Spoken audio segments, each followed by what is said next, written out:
Hey guys, Dr. Madeline here at Forward Spine Center, and today I'm at TC Running with Sam, so thanks for having me. Of course. TC Running Company is a local owned specialty running store here in the Twin Cities serving the metro area, and you guys have five Locations. Yep. community locations. Awesome. They focus on helping runners and walkers find the right shoe with a gait analysis. You guys also provide education and personalized recommendations. Beyond shoes, they've also built a really strong community presence through weekly running groups, local events, and supporting runners of all levels from beginners to experienced marathoners. Thanks for having me. Yeah, thanks for having me. Awesome. So this is going to be fun. So today, right away, let's just start off by talking about, can you walk us through the main categories of running shoe? Explain the difference between like a cushion shoe, minimalist, and supportive and stability shoe, and then who can really benefit from each type and why, and what are some popular examples? Absolutely. Yeah. So kind of starting with kind of our big picture category that we figure out here is neutral versus stability. So all that refers to is kind of the amount of support that a shoe has. So I've got both from Brooks, it's a neutral shoe and a stability shoe. Okay.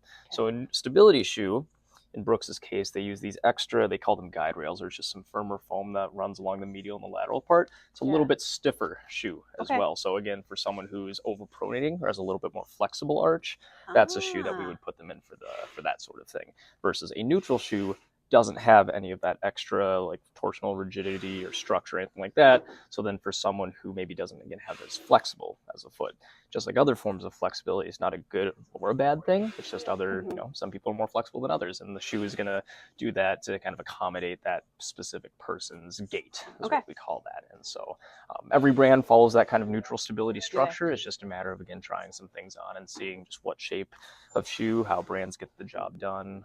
So no right or wrong kind of once we're within these two categories. But this is certainly the first thing we try to look for when someone comes in looking for a shoe. Do we need a neutral shoe or a stability shoe? So someone who has like more hypermobility. Correct. Some instability, they would need more of a stabilizing shoe. Absolutely, yes. Okay. Yeah. And then there's also, so this is like a minimalist shoe? Yeah, so this is going to be more of our kind of mid-cushion shoes. Now, kind of focusing in on the neutral side of things, we do have different levels of cushion. That's kind of the secondary category. So once we find neutral stability, then it's kind of cushion level. So I've got a mid-cushion here with the Brooks Ghost. We also have the A6, the Gel Nimbus, which is, you kind of see a little higher stack height, a little more cushion on there. Want to see what that looks like. So who would need more of like a cushion shoe? Yeah, absolutely. So I honestly, at the end of the day, it's kind of personal preference. So I generally like a little firmer shoe, kind of along the lines of maybe a Brooks Ghost. Some people want a little softer shoe, and again, they're functionally doing the same thing for our body in that support category.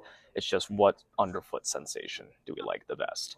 And maybe for longer runs, we might introduce a little softer shoe for that, but really at the end of the day, it's just getting the shoe on and seeing what type of cushion level just is most comfortable.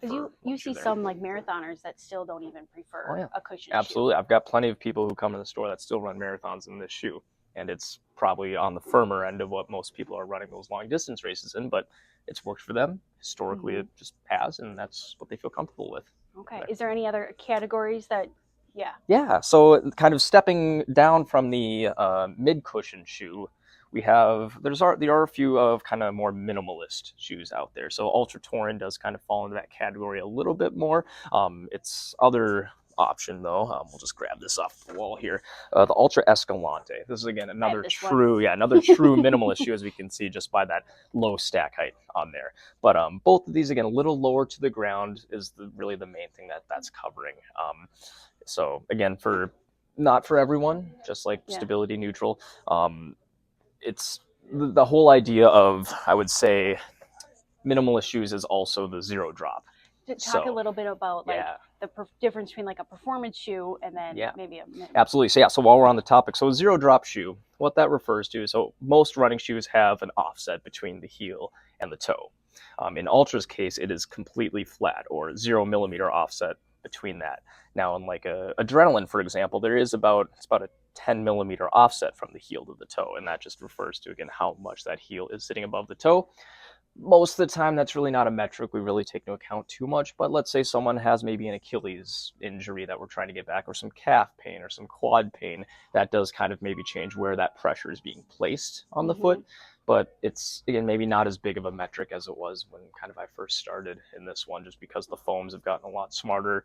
Rocker soles are becoming more of a thing to help promote that heel to toe gait cycle. So it's a metric we use, but it's not necessarily a do all end all, just like anything in that. Okay.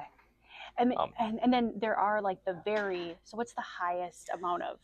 Yeah, so the highest amount of stack height we can get is about kind of 45, 50 millimeters. And we don't really see those too often until we get into kind of more of like the performance racing category. So and that's another category. Exactly. Yep. Okay. So, but really the stack height really just, again, it's just the amount of material underneath the shoe. Look at that, so you've got it's almost like a heel, exactly, where it's like driving you forward. Exactly. Right? Yep. And so it's like this is it laying kind of flat right now. So it's really pushing us up into that aggressive category, aggressive piece on there. So talking about like would you recommend wearing this shoe all the time? No, absolutely not. So like we have a couple different, this is the Brooks Hyperion Max. We also have like an Asics Super Blast is another one in that category. Endorphin Speed from Saucony. They all have characteristics of what we might call super shoes or those racing shoes.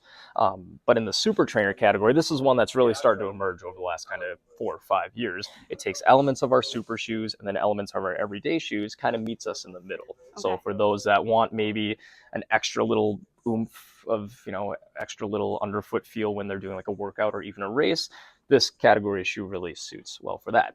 But to your point, this is not a shoe we use every day because of how aggressive it is, because of it can be a little unstable too over those longer distances. So this is a category shoe we want to be able to supplement with other shoes. So like this is a part of that shoe rotation. Yeah. So like we have like an everyday shoe, like something like one of those, and then we can have one of these as well as kind of another option to explore within the shoe rotation. So like kind of the opposite of this would almost be a minimalist shoe. Pretty much, yeah, you're getting close to that. Like again, this has a nylon plate. It's got that low density, bouncy Piva foam. That's the type of foam that we're using in these kind of higher end shoes versus this Torin and some of those other ones. It's got some basic cushion foam. Your foot is doing it all versus Bingo. The shoe. The shoe is helping you out a little bit, absolutely. Okay, yep. Awesome. Yep. So then the second question is, what are some of the most popular running shoes on the market right now? I would say the two main ones for us right now would still probably be just our tried and true Brooks Ghost and then the HOKA Clifton as well.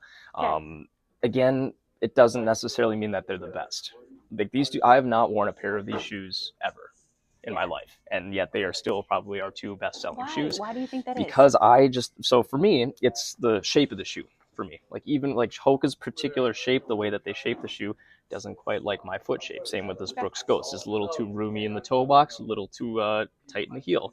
And that's all right. Again, just because the shoe may be the best seller doesn't always mean it's right for you. And that's why what we kind of do here. We look at the way that you're walking and then kind of try a couple things on, and then just whatever works best for you, whatever feels comfortable on your foot, that's what we're going to go with at the end of the day. Do you guys also have like a 30-day return? We do, yeah. So 30 days, preferably indoors. But if we take them outside, we're more than happy to bring them in and do a little exchange or give you some credit back towards that. Because we want to get you in the right shoe at the end of the day. That's the most important part. And obviously, you can only get so much by just walking around here in the store. So it's awesome. You guys also have the treadmill. We do. You have treadmill, and we watch you walk and watch you move and everything. See how your foot reacts to that shoe, and it's just to again make sure that we really get that perfect fit. Awesome. So as the weather gets nicer and people are outdoors running, increasing their miles, what's some advice that you would give runners to help them stay healthy, injury prevention, and just safe? Yeah, absolutely. I mean, biggest thing that I see when people come into the store, we sign up for our spring marathon, summer race, fall race, whatever that might be, and they are ready to go right out the gate. Like, I'm going to start training for this. I'm going to put in all the mileage, and that often leads to too much training load too soon. Yep. And we're especially in Minnesota here coming off the winter, we're maybe on the treadmill or we're maybe running on snow and ice. Our muscles and everything, they have to react a little differently to this, this new season. So it's a lot of gradual, and we have to increase that mileage slowly. And then the supplemental side of running, that oftentimes I've seen gets overlooked a little bit with, we have our shoes, we have our clothes, let's go out and run. But warm up, muscle activation, cooling down, stretching, plyometrics, strength, all those little things come together to, can maybe, can either help or even hurt if they're not doing those proper extra supplemental activities to, with all the extra running that we're doing. So supplemental things is the main thing that I would say, just to overarch the whole thing, is just even good socks. Good socks, absolutely. So no cotton. Yeah, no cotton socks, no seams either. Those are what's going to cause those blisters as well. So having a polyester based sock is going to be our main go to with that, because cotton is a very insulating material. It's Okay. also a very scratchy material. So then when our foot gets hot and it sweats and all those seams and all that cotton material rubs up against our skin, that's what's going to cause those blisters at the end of the day. So we want to make sure that we get in a good pair of socks, and even having a couple pairs as well is always a good idea. And just remind us again, what's the rule for new shoes? New shoes, yep. So we want to be, if we are tracking mileage, which is always the best way to do Yeah. that, we want about 350, 400 is kind of where at least I start to pay attention. For me, just my calves get a little more sore during the Okay. run or after the run, and it's pretty easy to tell, honestly, at the end Yeah. of the day. But kind of right around that 400-mile mark is when I'm like, okay, let's start to feel for some little things. And then it's just like, oh, my calves were really sore after that run. Let's probably replace Yeah. some shoes after that. So that's the best metric to track Okay. those, as opposed to months or time, just because we're all running a different amount. The same amount And of you time. guys have a variety of different shoes. You guys Mhm. don't just, is it all running, or do you guys also have walking shoes? Yep. What are the other? Yeah, so to that point, running shoes make a great walking shoe. Okay. So if we were to go into a store and maybe ask for a walking shoe, you're not getting the same sort of development and research that they put into like a running shoe or a running lab. Like if I was to go to a Nike World headquarters or something, or a Brooks headquarters, you would see treadmills, computer data, pressure maps, all these things to put into a shoe. Versus if I wanted to go a true walking shoe, they don't really put that sort of research into those. So really the main difference between running and walking is running, we're just putting more pressure down on our foot. Really, versus any walking shoe can be. Any running shoe can be a walking okay. shoe. Yep, that's the way to go about that. You Yep. are just full of knowledge. It's so much fun to come and just chat and see what's the newest thing on the market. I recommend TC Running all the time. You guys have great products. So thanks for having me. Thank you. Dr. Madeline, thanks for allowing me to be part of your health journey.